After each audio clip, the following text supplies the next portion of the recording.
All right, here we go. So because I've got the rear pivot brackets on this Ultrex is broken, and maybe you can see down in there, this is the bracket,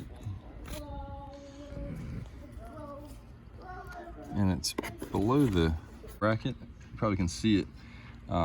It's below the stabilizer arm. You gotta look down underneath. You can see it's cracked.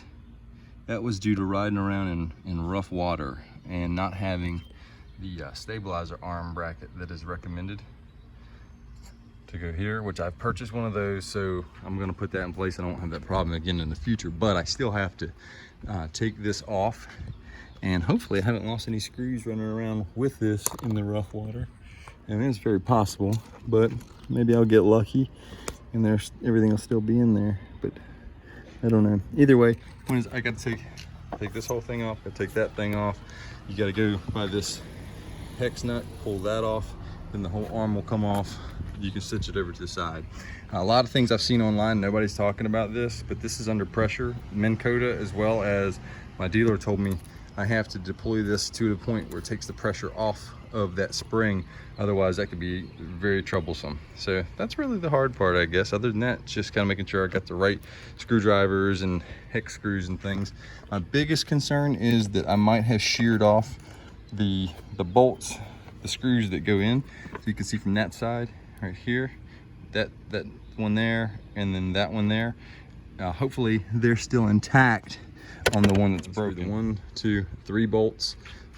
1, 2, and 3 bolts from the other side. This side took off the cowls. All right, then from there, I got a number 6 Allen wrench. I pulled off the bolt that holds the actual trolling motor.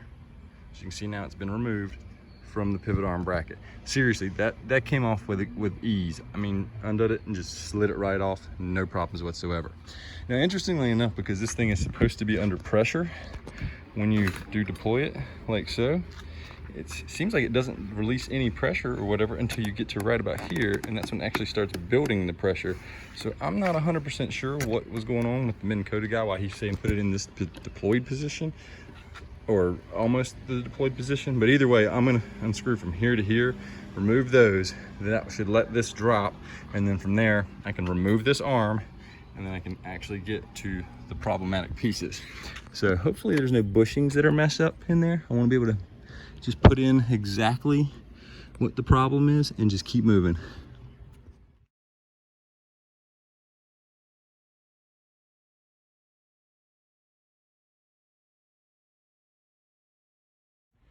This has actually been a bigger challenge than what it should have been based on the videos that I've actually seen guys doing online and even the instructions. Whoever had this and installed this Ultrex, the initial bolt that runs through so that you can remove your piston for your hydraulic press so that you can raise and lower, they used Loctite on it, and I was stripping out bolts just to get to them.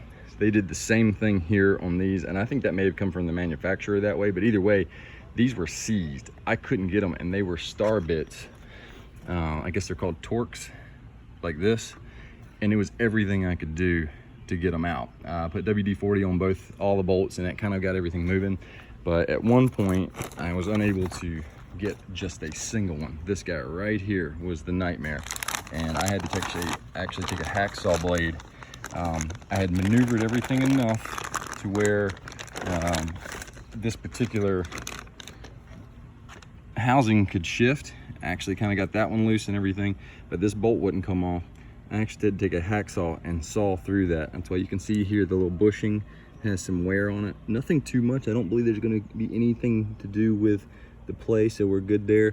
And I took some stainless steel Phillips heads, and I'm going to replace that. So I think that's what I'm going to do this go around. Once I get those set in place, I'll put the arm back, which is this guy right here. I am missing a screw for this, but I do have one for here for temporarily. I can get at least that going, and then once that's the case, I got to get everything set back here and get the engine mount back up. But this was a pain in the butt. Just main thing that really caused the problems was just the seized bolts. I'm not going to put any Loctite on there right now, just in case I have to get back in here at any point. I don't plan on getting rid of this boat for another, 5 years or so. So if I can get 5 years out of it and I know exactly what's going on in here, I can deal with it without having the headache of all that other crap. Well, it literally took me all day, 4 trips to Lowe's to get the parts and everything, with things I continued to run into. But it looks like now everything is deploying and then stowing. A little bit of extra pressure right here just to get it down, which is fine. I don't mind doing that. It's just something to make sure it's there. It's latched great. And then I added the stabilizer bar here so that it's stationary when I'm running rough water. There should be no bouncing, and that should eliminate any problem with those pivot brackets breaking in the future. But I'll be honest, the fact that they don't sell your Minn Kota like this, and that is a real issue that happens to a lot of Minn Kotas, I think is a really bad design flaw, or at least from the manufacturer. They should include this. They charge you $50 for that little thing right there. Now it comes in a long tube, and then you have to cut it off to fit, but I think from Minn Kota, knowing the fact that that breaks all the time like it does, that should come factory standard. They know that they're costing you 40 bucks for every time that you break one of those, because those brackets cost me 40 bucks plus shipping and handling, and then another 50 here. So I spent $100 on a $2,500 trolling motor simply because this didn't come standard from the factory. So I will say that's one thing about Minn Kota that has pissed me off significantly, even though this is an amazing trolling motor in the long run.